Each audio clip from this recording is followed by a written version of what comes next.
Hello everyone, मैं CA सागर बत्रा आप सब लोगों का स्वागत करता हूं on behalf of mastermind money solutions private limited. तो आज हमने ये वीडियो बनाया है एनालिसिस करने के लिए जो 22 मई 2020 को जो आरबीआई के गवर्नर शक्तिकांत दास ने जो कुछ अनाउंसमेंट किए हैं। उन्होंने काफी सारे अनाउंसमेंट किए हुए हैं, बट उसमें से जो स्पेसिफिकली दो अनाउंसमेंट है जो हमारे डे टू डे लाइफ को काफी अफेक्ट करते हैं। तो वो किस तरह से अफेक्ट करते हैं, क्या एक्सटेंड तक वो हमें अफेक्ट करेंगे, उसके बारे में हम कुछ समझने की कोशिश करेंगे। तो फर्स्ट उनका मूव काफी पॉजिटिव था, जो था reduction in the repo rate by 0.40%। सो इसके कारण हमारा जो अभी रिवाइज्ड रेपो रेट हो गया है वो हो गया है 4%। तो उसके कारण जितने भी एग्जिस्टिंग कस्टमर्स है या फिर जो नए कस्टमर्स लोन लेना चाह रहे हैं, कोई भी टाइप ऑफ लोन हो, वो कार लोन हो, हाउसिंग लोन हो, लोन अगेंस्ट प्रॉपर्टी या वर्किंग कैपिटल लोन, तो उन सब लोगों को वो 0.40% का बेनिफिट मिल जाएगा।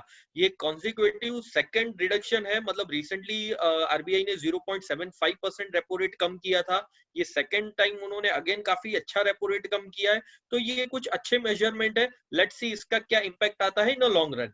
अभी जो इन्होंने सेकंड अनाउंसमेंट जो किया है वो अनाउंसमेंट है रिलेटिंग टू मोरेटोरियम पीरियड। सो क्या होता है मोरेटोरियम पीरियड, क्या इसका इम्पैक्ट आएगा हमारे फाइनेंशियल्स पे, हमारी ईएमआई पे, हमारे लोन्स पे, तो वो हम कुछ समझने की कोशिश करेंगे। पहले तो बहुत सारे लोगों को क्वेश्चन आता है कि मोरेटोरियम का मतलब क्या है, कि जैसे कि गवर्नमेंट ने अर्लियर 3 ईएमआई का मोरेटोरियम प्रोवाइड किया था। That means for the month of आपका मार्च अप्रैल एंड मई, और फर्दर अभी 3 मंथ्स का उन्होंने प्रोवाइड किया है आपके जून जुलाई एंड अगस्त मंथ के लिए। तो बहुत लोगों को ऐसा डाउट जा रहा है कि शायद गवर्नमेंट ने ये हमें माफ कर दिया है और हमें ये पर्टिकुलर ईएमआई पे करने की जरूरत नहीं है। तो पहले तो मैं आपके यहाँ पे सारे डाउट्स क्लियर करना चाहूंगा। गवर्नमेंट ने अपने सर्कुलर में कहीं पे भी वेवर वर्ड यूज नहीं किया है। तो हमें ये ईएमआई तो जरूर पे करने पड़ेंगे, बट हमें ये चेक करना है कि अगर मैं आज की तारीख में एक ईएमआई मिस करता हूं बाय वे ऑफ मोरेटोरियम, तो उसका मेरी टोटल ईएमआई पे क्या इम्पैक्ट आता है। तो ये काफी साइंटिफिक कैलकुलेशंस है।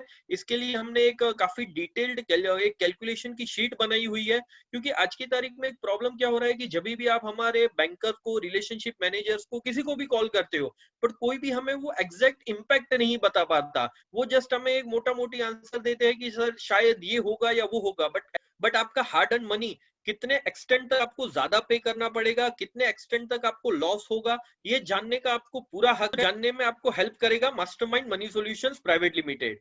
एक छोटी सी रिक्वेस्ट है, अगर आपको लग रहा है कि इस वीडियो के जो कंटेंट है वो आपकी क्वेरीज रिजॉल्व कर रहे हैं, तो प्लीज लाइक और सब्सक्राइब कीजिए इस चैनल को। इसमें आपको कुछ पैसा नहीं लगेगा, बट हाँ हमें ऐसे ही मॉरल बूस्ट मिलता रहेगा, सो दैट ऐसे अलग अलग वीडियोस हम आपके क्वेरीज के ऊपर बनाते रहेंगे, और आपके जो भी डे टू डे लाइफ में जो भी ऐसे फाइनेंशियल रिलेटेड वो रिजॉल्व करने में की पूरी सहायता करेंगे। तो विदाउट वेस्टिंग मच टाइम हम कैलकुलेशंस देख लेते हैं कि कैसे मोरेटोरियम का इम्पैक्ट आता है हमारे फाइनेंशियल्स पे। तो चलिए हम कोशिश करते हैं मोरेटोरियम का इफेक्ट समझने की एक छोटे से एग्जांपल के साथ। तो इस पर्टिकुलर एग्जांपल में कस्टमर ने 50 lakhs की लोन ली हुई है, हाउसिंग लोन ली हुई है, और रेट ऑफ इंटरेस्ट कस्टमर का एट प्रेजेंट 8.5% चल रहा है, और 180 ईएमआई उसकी पेंडिंग थी जब ये लॉकडाउन शुरू हुआ या फिर जब वो मोरेटोरियम के लिए अप्लाई कर रहा है। तो हम अज्यूम कर रहे हैं कि जब कस्टमर ने मोरेटोरियम के लिए अप्लाई किया था 180 मंथ्स उसकी ईएमआई पेंडिंग थी। यहाँ पे जो भी आपका एग्जैक्ट फिगर है, एक्चुअल फिगर है, वो आप यहाँ पे मेंशन कर सकते हो। देन सेकंड, यहाँ पे मुझे नंबर ऑफ मंथ्स मोरेटोरियम मुझे कितना अवेल करना है वो लिखना है। मैं 1 to 6 तक के डिजिट यहाँ पे एंटर कर सकता हूँ। सो इस केस में मैं अज्यूम कर रहा हूँ कि कस्टमर 6 महीने के मोरेटोरियम के लिए प्रेफर कर रहा है। कस्टमर का जो प्रेजेंट ईएमआई है दैट इज 49,237। अभी इसका इम्पैक्ट दो वे में आ सकता है, क्योंकि जनरली बैंक्स आपको दो ऑप्शंस प्रोवाइड करते हैं। चलिए हम समझते हैं कौन से दो ऑप्शन होते हैं वो। पहला आपका जो ऑप्शन है वो है ये, जिसमें आपका जो लोन टेन्योर है वो बैंक इंक्रीज कर देगा, बट आपका जो ईएमआई है वो इंटैक्ट रखेगा। मतलब इस केस में जैसे हमारा 49,237 का ईएमआई था, तो वो ईएमआई मेरा इंटैक्ट रहेगा, बट मेरा लोन टेन्योर इंक्रीज हो जाएगा। तो कितना इंक्रीज होगा, तो इस एग्जांपल में अगर हम देख रहे हैं तो मेरा 180 मंथ्स का जो एक्चुअल मेरा ओरिजिनल लोन टेन्योर था वो अभी मेरा हो गया है 197। मतलब अगर आप इफेक्टिव लिख लेंगे तो 17 ईएमआई आपके एक्स्ट्रा हो चुके हैं। अगर आप फाइनेंशियल लॉस की बात करेंगे तो टोटल जो आपने 6 ईएमआई स्किप किए, जो बाय वे ऑफ मोनोटोरियम आपने जो अवेल किया था, तो आपका फाइनेंशियल लॉस होगा 8,19,686 रुपीज का। अगर इसी को हम सेकंड ऑप्शन में समझने की कोशिश करते हैं कि अगर आप बैंकर को कहते हो कि भाई आपका जो भी ईएमआई है आप थोड़ा इंक्रीज कर दीजिए, बट मेरे लोन टेन्योर के साथ छेड़छाड़ मत कीजिए, तो ऑब्वियसली उसमें आपका फंड काफी सेव होगा। तो सेकंड अगर हम ऑप्शन में जाते हैं तो आपकी जो रिवाइज्ड ईएमआई है, जो अभी आप 49,000 पे कर रहे हो, वो हो जाएगी 51,367। मतलब अगर मैं इंक्रीज देखूंगा तो आपकी ईएमआई ऑलमोस्ट 5% से इंक्रीज हो चुकी है, जो 2130, अगर हम एग्जैक्ट वर्ड्स में बात करें। टोटल फाइनेंशियल इंपैक्ट देखेंगे तो यहाँ पे 3,83,396 रुपीज का है। सो ऑब्वियसली जहां पे आप आपका टेन्योर इंक्रीज कर रहे हो वहां के और सेकंड ऑप्शन में आप कंपेयर करेंगे तो सेकंड ऑप्शन में जो आपको लॉस हो रहा है वो कंपैरेटिवली काफी लो है। सो इसका भी हम डिटेल डिस्कशन करेंगे कि किसको ऑप्शन 1 में जाना चाहिए और किसको ऑप्शन 2 में जाना चाहिए, और वो करने से बैंक के मेरे सिबिल पे या मेरी फाइनेंशियल क्रेडिटेबिलिटी पे कुछ इंपैक्ट आता है कि नहीं आता, तो वो भी हम समझने की कोशिश करेंगे। तो पहला ये जो हमने फर्स्ट ऑप्शन है इसका हम डिटेल एनालिसिस समझने की कोशिश करेंगे थ्रू अमोर्टाइजेशन शेड्यूल, या फिर जिसको हम सिंपल लैंग्वेज में स्टेटमेंट ऑफ अकाउंट्स भी कहते हैं। तो यहाँ पे हम जाते हैं, जैसे कि इस पर्टिकुलर केस में 50 लाख की मेरी यहाँ पे ओरिजिनल आउटस्टैंडिंग लोन थी। 6 महीना मैंने मोनोटोरियम अवेल किया, तो यहाँ पे आप देखेंगे कि मेरी जो ईएमआई है वो 0 हो चुकी है, सिर्फ मुझे इंटरेस्ट लग रहा है। और यहाँ से मेरा ईएमआई पेमेंट चालू हुआ, मेरी ईएमआई है वो कांस्टेंट है, बट ये आप देखेंगे तो डे बाय डे मेरा इंटरेस्ट भी कम होते जा रहा है। यहाँ पे ये जो प्रिंसिपल आउटस्टैंडिंग है, यहाँ पे आप देखेंगे तो ये प्रिंसिपल रीपेमेंट है, ये बढ़ते ही जा रहा है। सो यहाँ पे आप देखेंगे तो 203 मतलब 230वें महीने पे आपका जो लोन है वो 0 हो गया। इसमें से 6 महीना आपने मोरेटोरियम अवेल किया था। सो अगर वो 6 महीना में निकाल दूंगा तो दैट मीन्स 197 मंथ्स आपने पेमेंट की हुई है, और आपका जो ओरिजिनल टेन्योर था वो 180 था, that means 17 EMI you have paid more. So यही हमारा जो कैलकुलेशंस था उसमें हम आते हैं। तो अगर आप यहाँ से कंपेयर करेंगे तो आपको आंसर सेम मिला।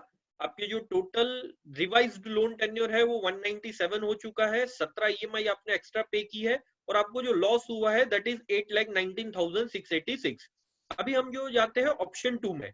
ऑप्शन 2 अगर आप देखेंगे तो जो आपकी ईएमआई थी जो आप यहाँ पे कर रहे थे 49,237, सेकंड ऑप्शन में आपका लोन टेन्योर सेम रहेगा 180 मंथ्स, बट आपकी ईएमआई इंक्रीज हो गई है यहाँ पे बाय वे 2130 से।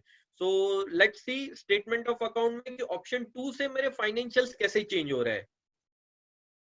सो आप यहाँ पे देखेंगे तो सेम 6 महीने तक आपने कोई भी ईएमआई पे नहीं की है, और आपका जो ईएमआई चालू हो रहा है वो 7th मंथ से, बट यहाँ पे इंस्टेड ऑफ 49,000 यहाँ पे 51,367 की इंक्रीज ईएमआई है, जैसा हमने डिस्कस किया था। तो अगर आप ये देखेंगे ये कांस्टेंट ईएमआई आप पे करते जा रहे हो, और यहाँ पे 186 मंथ पे आपकी लोन 0 हो रही है। अभी इसमें से आप जो 6 महीना मोरेटोरियम के निकाल दोगे तो दैट मीन्स आपने 180 ही ईएमआई पे की हुई है। सो यहाँ पे अगर आप देखोगे तो आपको पता चलेगा कि जो मैंने एक्स्ट्रा इंटरेस्ट पे किया है through out my tenure that is 3,83,000, और यहीं पे आप वो कंपेयर करोगे तो वो 8,19,000 हो रहा है। सो ऑब्वियसली अगर आप ये फिगर्स चेक करोगे तो option 2 is more advisable and preferable. अभी हम ये समझने की कोशिश करते हैं, पहले तो आप इतना तो अभी आप क्लियर हो चुके हो कि फाइनेंशियल इंपैक्ट कितना आ रहा है। अगर मैं यहाँ पे अगर नॉर्मल एक लेमैन की लैंग्वेज में अगर मैं आपको बात करूं, एक अप्रोक्स फिगर, तो अगर आप एक ईएमआई भी अगर आप डिले करते हो तो ऑप्शन नंबर 1 में आपको अप्रोक्स 3 ईएमआई जितना लॉस हो जाता है, और अगर आप ऑप्शन 2 में जाओगे तो आपकी जो ओरिजिनल ईएमआई है उसके नियर बाय 120% के आसपास का आपको लॉस हो जाता है। तो अभी हमने समझा कि ये मोरेटोरियम का इफेक्ट कैसे आता है मेरी लोन्स पे, अगर मैं ऑप्शन नंबर 1 में जाता हूँ या ऑप्शन नंबर 2 में जाता हूँ। अगेन मैं रिपीट कर रहा हूँ, डिस्क्रिप्शन में मैंने ये पर्टिकुलर शीट दी हुई है, तो आप वहां से डाउनलोड करके एग्जैक्ट आपके इंडिविजुअल केस में क्या इंपैक्ट आ रहा है वो आप चेक कर सकते हो। अभी क्वेश्चन ये आता है कि मुझे मोरेटोरियम अवेल करना चाहिए या नहीं करना चाहिए। तो इसमें मैं अगर सिंप्लीफाई लैंग्वेज में बात करूं तो there are two class of person.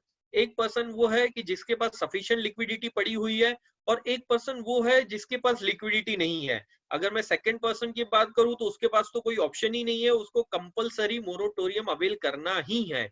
But अगर उसे मैं पर्सनल बेसिस पे एडवाइस करूंगा कि अगर हो सके तो आप ऑप्शन नंबर 2 के लिए जाओ, जहां पे आप लोन टेन्योर आपका इंटैक्ट रखेंगे, और बैंकर को आप रिक्वेस्ट कीजिए कि सर आप मेरी ईएमआई मार्जिनली इंक्रीज कर दीजिए, बट मेरे लोन टेन्योर से कुछ छेड़छाड़ मत कीजिए। अभी हम आते हैं फर्स्ट कैटेगरी ऑफ पर्सन पे, जिनके पास काफी सारी लिक्विडिटी पड़ी हुई है। तो वैसे कस्टमर को मैं कहना चाहूंगा कि आप मोरेटोरियम अवेल मत कीजिए। उसका सिंपल रीजन है कि आप जितनी ईएमआई यहाँ पे सेव कर रहे हो, उससे almost near by 3 to 4 times EMI आपको पे करनी पड़ रही है। सो उनको मैं ये एडवाइस करना चाहूंगा कि आप मोरेटोरियम अवेल मत कीजिए और नॉर्मल पेमेंट करते रहिए। अभी इसमें क्वेश्चन एक ये भी आता है कि क्या मैं मोरेटोरियम अवेल करूंगा तो इससे मेरे सिबिल पे कुछ इंपैक्ट गिरेगा?